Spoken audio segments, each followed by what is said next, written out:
Welcome to Resume Storyteller with Virginia Franco, bringing you interviews with industry experts and regular folks who tested the job search waters and succeeded, and strategies to tell your story and land you job interviews in 60 days, guaranteed.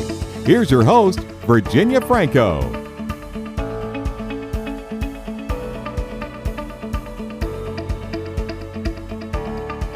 Hey guys, I thought that it is time to do another podcast on whether it is worth it or not to get LinkedIn and pay for it. I think I covered this sometime last year, but LinkedIn, honestly, it changes so much that I thought I would take a deep dive into what's offered with the free and what is offered with the paid, and give you my thoughts on whether or not it is worth it to invest the extra money in it, especially if you are in the middle of a job search.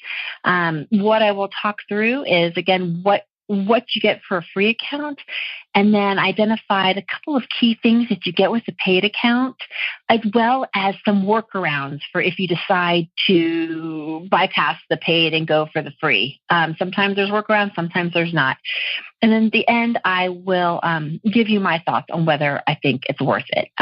Just, again, my 2 cents. So here's what you get with a free account. The basic account lets you build your profile. You can also build a network that can include colleagues, classmates, even strangers, by sending out LinkedIn connection requests. You also don't have to pay to make or request a recommendation, or to read or receive an in-mail message that comes your way. An in-mail is the LinkedIn's email function. With a free account, you can save up to 3 customized searches and set up weekly alerts on them. Customized searches are where you say, I want to know what people are working for this company, or what people work in HR within this organization, that kind of thing. What I have discovered, and this is happening little by little, but it's really happened dramatically during the past year, is that slowly but surely the free version offers less, comparatively speaking. But even though that's the case, that still doesn't mean that premium offerings are for everyone. First, let me start out by explaining the 3 different plans that LinkedIn offers. There are 3 premium plans. The first is Business Premium on LinkedIn.com, which is the site that all of us go to, whether it's free or paid. The difference is that obviously the Business Premium has more features and functionality. LinkedIn also offers 2 other paid plans. One is called Sales Navigator, which is, it's targeting sales professionals who might want to use it for lead generation using LinkedIn's database. And then the other is Recruiter Lite, which is used by talent professionals like recruiters, HR managers, all of that, to scour the site for candidates. People in sales might get value from using LinkedIn Sales Navigator to identify leads, and for some of you, your company might even pay for it. But for the purposes of my review, I'm going to focus on the Business Premium on LinkedIn.com. That way you can determine if it is beneficial for you to pay the fees that have gone up over the years as well for your job search and for continuous networking. So I've identified 7 primary features that come along with the Business Premium. And then again, if there's a workaround for those of you who want to have a free account, I'll share that with you. Right now, the fee is $47.99 a month for premium. And I think that if you do a year out, you actually get a little bit of a savings. But here's what you're going to get. Number 1 is unlimited people browsing and expanded search results. So that means if you pay, you have access to view any profile as far back as 3rd-degree connections in your search results. With the free, you can't go back as far, is my understanding.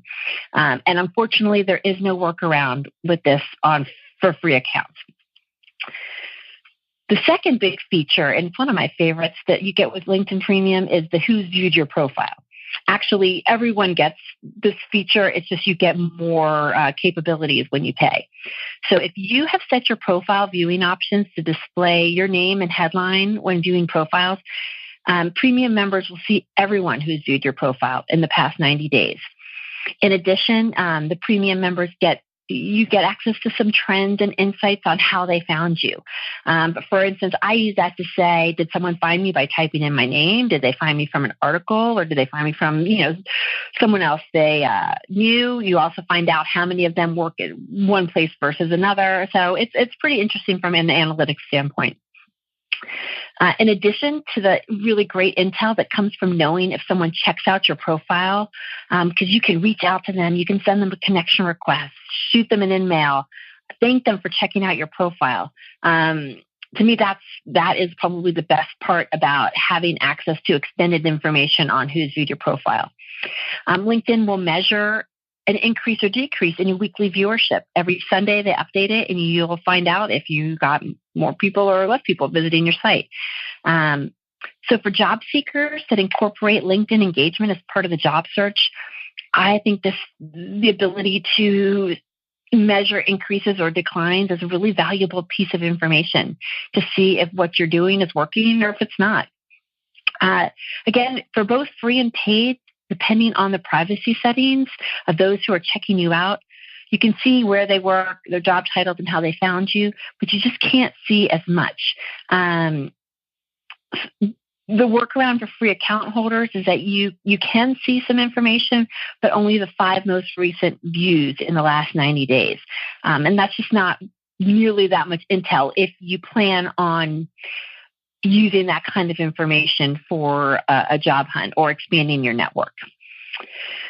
The third feature that I identified is, I call it expanded profile viewing. With premium, the quote-unquote open profile is the default mode, which means that any LinkedIn member will automatically see your full profile unless you change your privacy settings. And they can reach out to you, even if they are not in your network or don't have in-mail credits, which is, you get a certain number of in-mails that you can send every month if you are a premium member. For job seekers who don't have a big network and they really want to cast as wide a net as possible and could benefit from their full profile getting seen by those outside their network, this is really a huge plus. If you have a humongous network and that allows people to see more than just maybe your headshot and your title, then you might not need it. But for those that are looking to maybe target people at different companies and all of that where they don't know people, the ability to have open profile as a default mode, I think, is a real benefit. And unfortunately, for free account holders, there is just no workaround that I could find for that. The fourth feature is the potential job notifications. Those who pay for premium get directed to open positions that are identified as a potential fit based on, LinkedIn's analysis of your skills, experience, salary requirements, and education that you include in your profile as well as in your settings. Again, this is all very keyword driven, a lot of the skills and experience. So this feature isn't going to work if your LinkedIn profile is not if you don't have a sort of a smart strategy with regards to putting keywords in the right places. There is a workaround for free account holders through the use of job boards and by setting up alerts for companies of interest. You might not really need this kind of a benefit. And honestly, I'm not 100% confident that the roles that are a potential fit I'm not always confident that the matching that goes on is super reliable, and that is in part because of the keyword issues. Number 5 is LinkedIn's learning, continuous learning. A lot of you know that LinkedIn purchased lynda.com back in 2015, and then they rebranded it LinkedIn Learning. You can access this massive open online course website. When you go to your homepage and you click there's a taskbar at the top. The one on the very far right is LinkedIn Learning. And you can get video courses taught by industry experts in software, creative, business skills. I actually just went online really quickly to see, and I thought, okay, let's say you want to learn about Google Analytics. When I went to LinkedIn Learning, I found 2 classes on it. And again, it's not Google certified, but it's a course that can teach you what you need to know. There are thousands and thousands of videos and audios that you can listen to enhance your learning, give you some credibility, especially if you're trying to close a skills gap on your resume. In terms of the workaround, there really isn't one. Before the acquisition, subscription fees for Lynda were $30 a month. Now it comes part and parcel with your LinkedIn premium profile. So if you don't have premium, you can't get it. And that means that if you need to upskill or close a knowledge gap, you'll have to pay for or search for some other free learnings online. The next one is in-mail messages, and I alluded to those a little earlier. When you pay for premium, you get 15 in-mail credits per month. The good thing is that unused credits are accumulated. In other words, they're not use it or lose it. And you can recover a credit if the person to whom you send it ignores you or ghosts you, which, that happens. Free members sadly do not have access to InMail, which means they cannot message anybody through the platform. This didn't used to be the case. It used to be that free membership gave you a couple. It seems that they have stripped that feature away. However, there is a workaround for free account holders. You can avoid using InMail altogether by sending a brief note as part of a connection request. And then once that person connects with you, if they do, you can then, once they're your connection, you can send them a message without needing to use the InMail. Other workarounds include doing some online sleuthing to find the person's email, reaching out to them on other social media platforms. What I love about InMail is you can use it to reach anyone. However, I take the time to only use InMail for people that I can tell are active on LinkedIn. And you can do that by going to someone's activity and seeing if they've liked or engaged on anything on LinkedIn. And if they haven't for a while, you're sort of probably wasting your InMail. It'll fall on deaf ears. So InMail is a nice thing to have, but to me, it's not sort of a deal breaker because there are good workarounds. And I love sending a connection request, waiting until they connect, and then reaching out from there. Because if they don't connect, they probably would have ghosted my InMail anyway. The last piece or last feature that I wanted to talk about is Business Insights.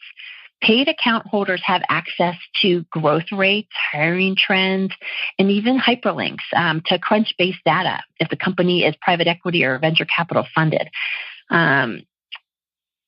This is something that's new. The insights are growing in terms of the value. So it really depends on how much of a data wonk you are and how, in terms of how you'll use this information. There is a workaround. Most of the information provided through Business Insights is available through internet sleuthing. So if you're willing to do some digging, the perk really may not be worth the expense. I like it because it offers sort of one-stop shopping. But again, if you don't want to pay the money, there is a way to get this.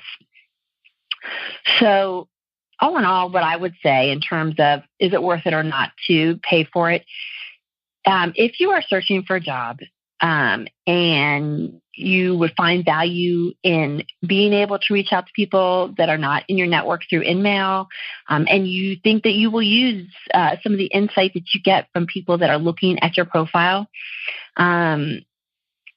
or you'd like to know additional information on roles for which you might be well suited for which you would be well suited, then it might be worth it to pay for LinkedIn Premium.